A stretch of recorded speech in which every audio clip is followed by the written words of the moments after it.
Saya masih tidak percaya nih teman-teman, bahwa Manchester City dalam 10 pertandingan English Premier League tidak terkalahkan. Bahwa dalam 10 pertandingan English Premier League yang mereka tidak terkalahkan, City bisa mencetak 28 gol dan hanya kemasukan 3 gol, jika hitungan saya benar. Ya jika salah koreksi lah, biar rame kolom komentar di bawah konten ini. Jadi ini sebuah kemajuan yang luar biasa yang dilakukan oleh Pep Guardiola dibandingkan City musim lalu.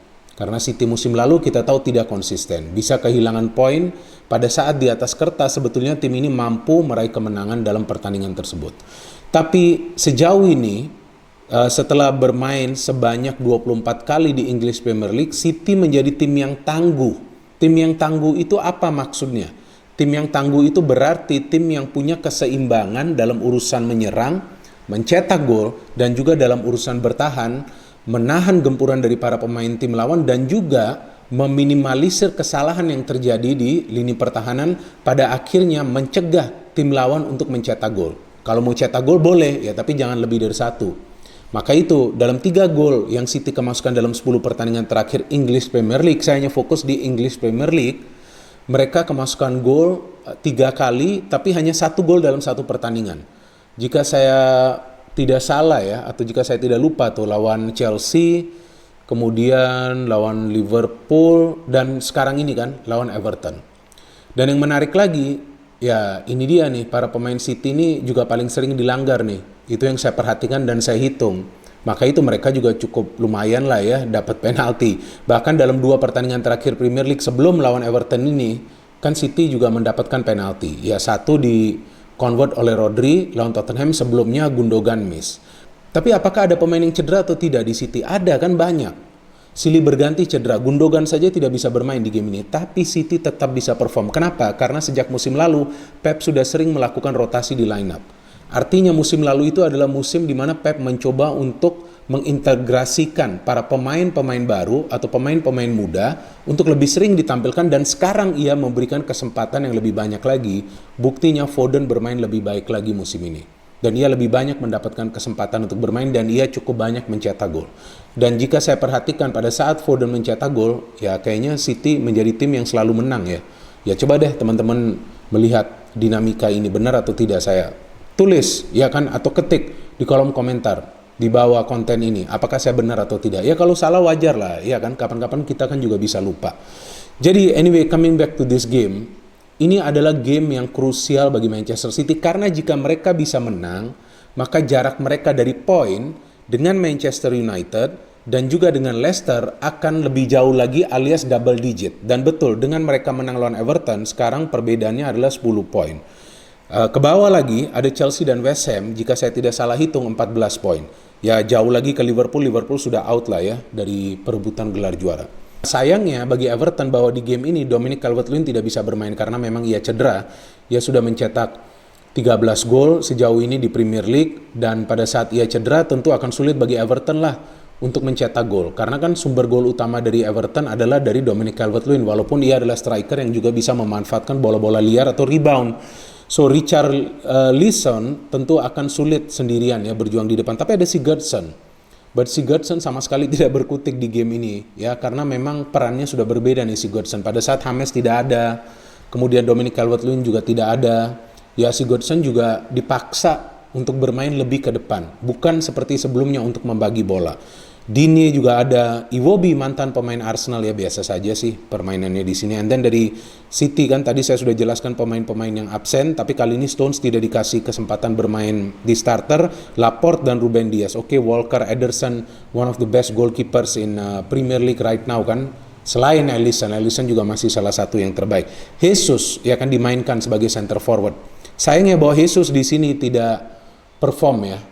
Ya memang sih ia memberikan kontribusi secara permainan, tapi kan bagi striker harus mencetak gol.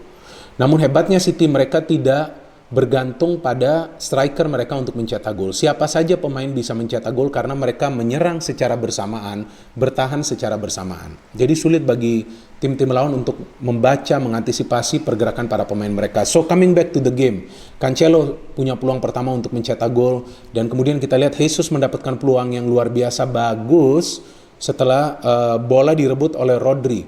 Kalau tidak salah tuh direbut dari kaki Tom Davies, yang memberikan true pass. Ya kan, Jesus tinggal shooting tuh. Ya memang ya shooting tapi tidak on target. Bahkan tidak menyulitkan penjaga gawang Pickford. Terus kemudian ya City harus teruslah melakukan improvisasi dalam serangan. Dan saya perhatikan berkali-kali mereka menyerang dari sektor kiri pertahanan Everton.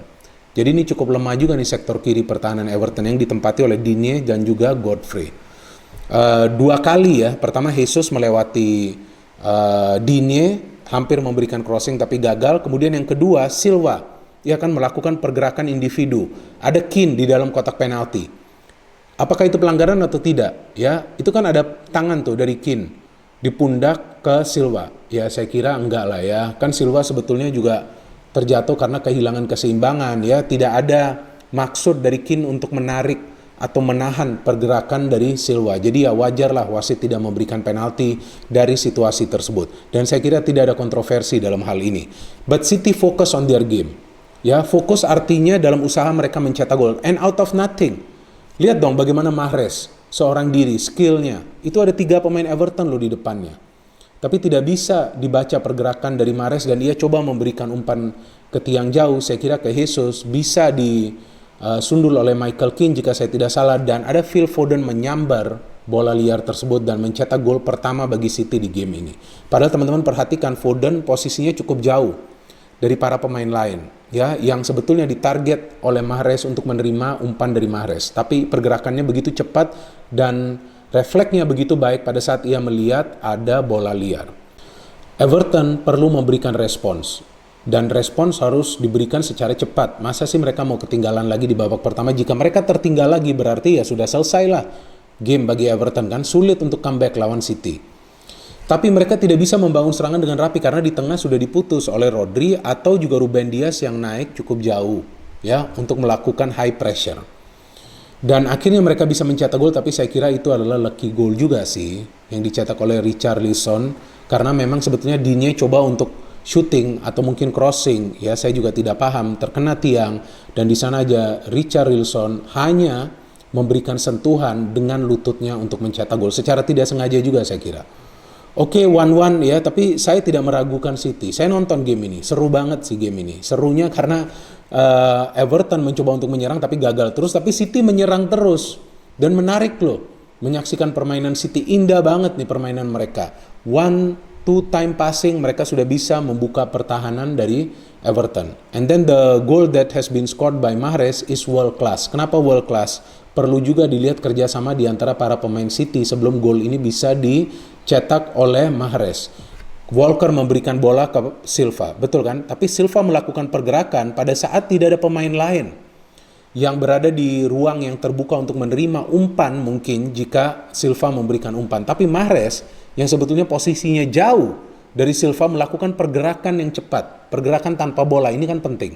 Dan ia mencoba untuk mencari ruang yang bebas. Dan ia dapat ruang yang bebas itu, ia dapat umpan dari Silva dan ia bisa mencetak gol yang indah. And then the third goal sama lagi ada peran dari Kyle Walker, sama lagi kolektivitas di antara para pemain City terlihat. Walker memberikan umpan ke Mahrez ke Jesus. Oke, Jesus memang gak bisa cetak gol di game ini, tapi Jesus memberikan sentuhan sedikit atau sodoran umpan ke Silva dan Silva juga bisa mencetak gol indah. Sebetulnya Silva sebelum gol ini juga bisa mencetak gol kan, dimana tendangannya itu ditepis oleh Pickford. Dan juga sepanjang jalannya pertandingan ini saya melihat bahwa pertahanan City sangat aman dan terkendali. Ya memang sih Ederson hampir tuh membuat kesalahan kan di menit-menit awal pertandingan ini saat ia coba kontrol bola lebih lama. Nah ini yang harus hati-hati nih penjaga gawang. Ada Richarlison yang melakukan pressure ke Ederson. Ya, sering nih penjaga gawang melakukan kesalahan pada saat mereka mendapatkan tekanan dari para pemain tim lawan. But Ederson was still cool. Tidak panik, tidak melakukan kesalahan. Itu sangat penting. Ya udah, ini adalah kemenangan yang fantastis bagi City karena mereka bisa menang di partai away mereka. Ya kan? Mereka juga bisa mencetak banyak gol. Mereka juga tidak membuat kesalahan di lini pertahanan. Secara penyerangan juga mereka terlihat sebagai tim yang efektif dalam pertandingan ini. Ya kan, 1-2 kali passing saja mereka sudah bisa menciptakan peluang di depan mulut gawang dari Pickford. Jadi this is a well-deserved win for City and well-deserved position for City untuk saat ini di peringkat nomor 1. Tim mana sih yang sebetulnya bisa menghentikan tren kemenangan City? Kalau menurut saya adalah Arsenal. Ya silakanlah jika kalian ingin tertawa. Tapi saya kira Arsenal punya kemampuan untuk melakukan itu karena Arsenal juga sekarang sudah lebih rapi di pertahanan. Arsenal sekarang sudah lebih atraktif dan juga lebih bervariasi dalam urusan melakukan serangan. Dan Arsenal juga sekarang kita lihat ada 2-3 pemain muda mereka yang sudah berkembang cukup baik. Jadi kita tunggu saja nanti pertandingan antara Arsenal versus Manchester City.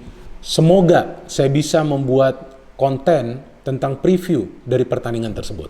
Silakan kepada teman-teman yang ingin memberikan counter analisa dari konten saya ini. No hit, only football, salam sepak bola.